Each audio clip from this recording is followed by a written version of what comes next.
Hello and welcome to this video on conditionals. In this video, we will learn about zero, first, second, and third conditionals. What are conditionals? Conditionals are sentences that describe both hypothetical and real scenarios. They are often referred to as if clauses because they often begin the same way. It also has events that are likely to happen, events that are unlikely to happen, general truths or habits, and impossible scenarios.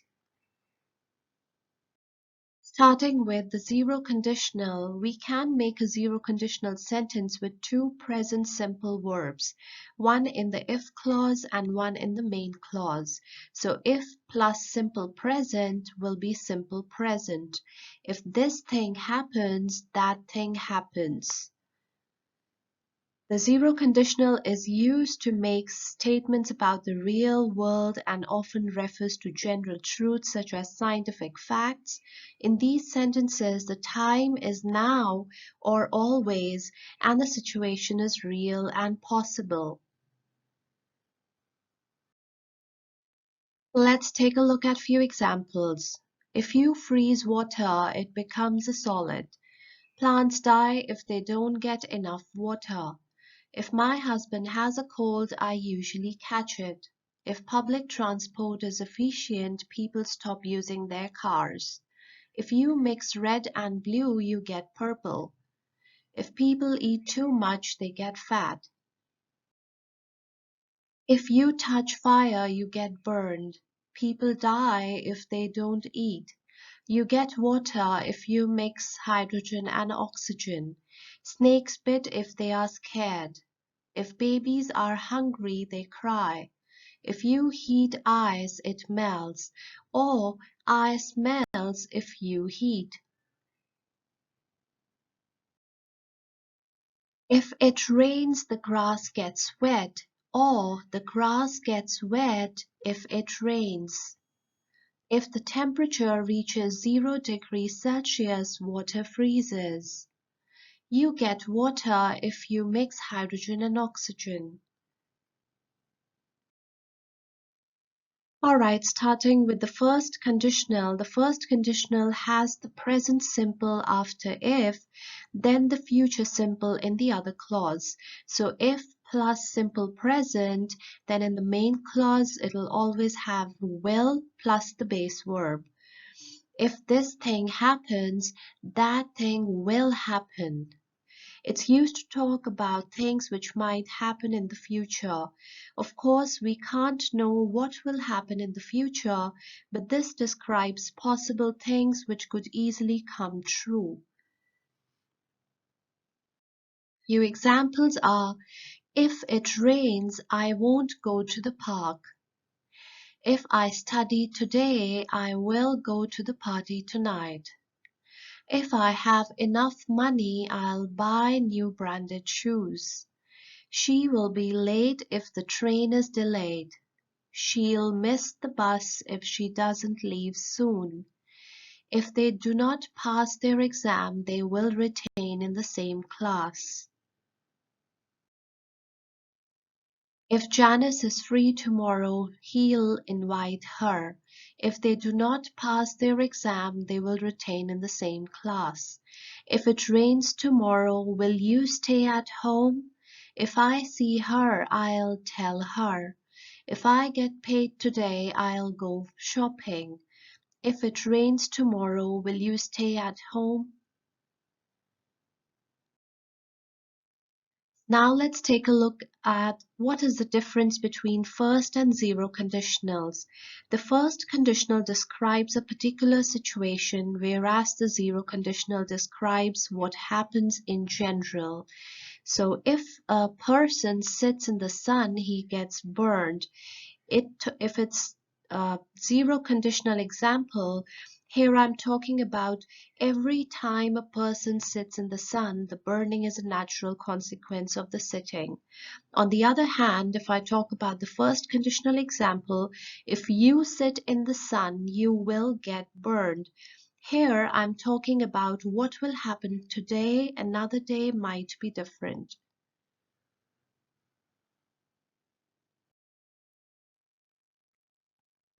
Moving on to the second conditional. The second conditional uses the past simple after if, then would, and the infinitive.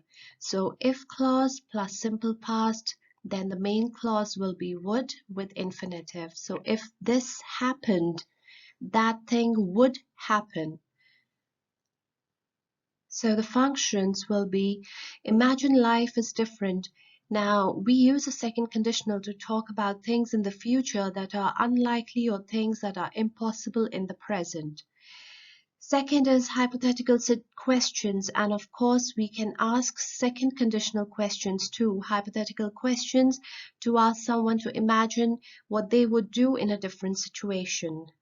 Third is giving advice. Now, we've been talking about hypothetical situations so far, but what are these other uses? Because we can use a second conditional to give advice, and if you think about it, when someone asks you for the advice, you should usually try to imagine what you would do in their situation. Give reasons why. Lastly, you can use a second conditional to give reasons why you can't do something. You've probably already noticed that English speakers are usually quite polite to each other. So it has two uses. First, we can use it to talk about things in the future that are probably not going to be true. Second, we can use it to talk about something in the present which is impossible because it's not true. So let's take a look at a few examples. If I won the lottery, I would buy a big house. If I met the Queen of England, I would say, "You the most gorgeous." She would travel all over the world if she were rich. She would pass the exam if she had ever studied. If I had his phone number, I would call him. If I were you, I wouldn't take sweets from stranger. If I were rich, I would travel the world. If she were to try harder, she might get better grades. They might be able to see if they were more observant. If I met the president, I would be too nervous to speak. If he played sports, he might be in better shape. He could get the promotion if he knew the right people. If she lived in London, she would have English friends. If I didn't want to go, I would tell you.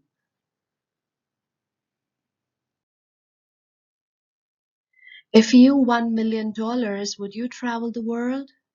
If you only had one day in Swiss, what would you do? If you could travel to any country, where would you go? If I were you, I would talk to my boss. If I had money, I would lend it to you. If I wasn't so busy, I would invite you for dinner. If it stopped raining, I would go for a walk. I would go for a walk if it stopped raining. Let's find out the difference between first and second conditional. The first conditional describes things that I think are likely to happen in the future, whereas the second conditional talks about things that I don't think will really happen. It's subjective, it depends on my point of view. For example, in the first conditional, if she studies harder, she'll pass the exam. It's possible she will study harder and so she'll pass. But on the other hand, if we talk about the second conditional example, if she studied harder, she would pass the exam. I think that she won't study harder, or it's very unlikely, so she won't pass. So there are different meanings. So moving on to the third conditional. In the type 3 conditional sentence, the tense in the if clause is the past perfect, and the tense in the main clause is the perfect conditional with the would or any other modal verb. So if plus past perfect, it starts with would or any other modal verbs like might, could, plus perfect or perfect continuous. So if this thing had happened, that thing would have happened. So the function is the type 3 conditional refers to an impossible condition in the past and its probable result in the past. These sentences are truly hypothetical and unreal because it is now too late for the condition or its result to exist. So let's take a look at a few examples. If it had rained, you would have gotten wet. You would have gotten wet if it had rained. You would have passed your exam if you had worked harder. If you had worked harder, you would have passed your exam. I would have believed you if you hadn't lied to me before. If you hadn't lied to me before, I would have believed you. I would have been happy if you had called me on my birthday. If I had known you were coming, I would have baked a cake. If you had seen the movie, you could have talked about the climax. We might have crossed train track if I had left the house on time.